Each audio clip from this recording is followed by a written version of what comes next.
एक बार की बात है, घने जंगल के बीच एक बंदर था जिसका नाम मोनू और एक भालू था जिसका नाम बल्लू। दोनों बहुत अच्छे दोस्त थे। मोनू हमेशा पेड़ से पेड़ कूदता, हंसता, मस्ती करता और बल्लू उसके साथ शांत स्वभाव से बातें करता। सुबह दोनों मिलकर नदी के पास जाते, मछलियां पकड़ते, फल तोड़ते और दिन भर मस्ती करते। जंगल के सब जानवर उनकी दोस्ती देखकर हैरान थे। इतने अलग होने के बाद भी उनके बीच इतनी गहरी दोस्ती थी। लेकिन जंगल में एक शेर रहता था, शेरू, जो अपने गुस्से और अभिमान के लिए मशहूर था। उसे पसंद नहीं था कि कोई उससे ज्यादा खुश या मशहूर हो। एक दिन उसने देखा कि मोनू और बल्लू साथ साथ हमेशा हंसते रहते हैं। शेरू ने सोचा, ये दोनों तो मुझे भूल गए। जंगल का राजा मैं हूं, अब इन्हें सबक सिखाना पड़ेगा। अगली सुबह शेरू ने उनके लिए एक जाल बिछाया। उसने नदी के पास कुछ पक्के केले रख दिए, मोनू का पसंदीदा फल।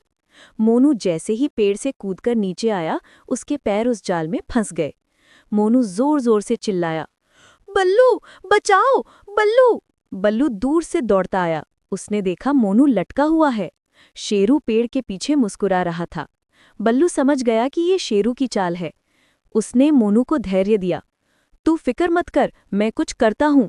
बल्लू ने एक बुद्धिमानी भरा प्लान बनाया।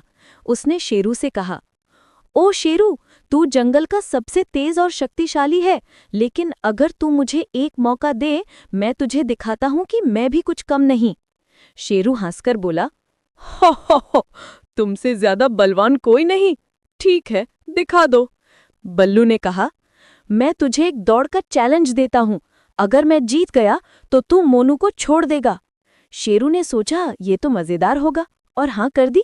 बल्लू ने दौड़ के लिए एक लंबी राह चुनी, जिसमें रास्ते में एक बड़ा दलदल यानी कीचड़ का तालाब था। बल्लू पहले से ही उस रास्ते को जानता था। जैसे ही दौड़ शुरू हुई, शेरू तेज भागा और दलदल में पहुंचते ही उसके पैर उसमें धंस गए। बल्लू उसके पास गया और बोला, शेरू, दोस्ती और बुद्धि दोनों से बल से ज्यादा ताकत होती है। फिर बल्लू ने मोनू को जाल से निकाला। मोनू ने पेड़ से पत्थर गिराकर शेरू को डरा दिया और दोनों हंसते हंसते वापस चले।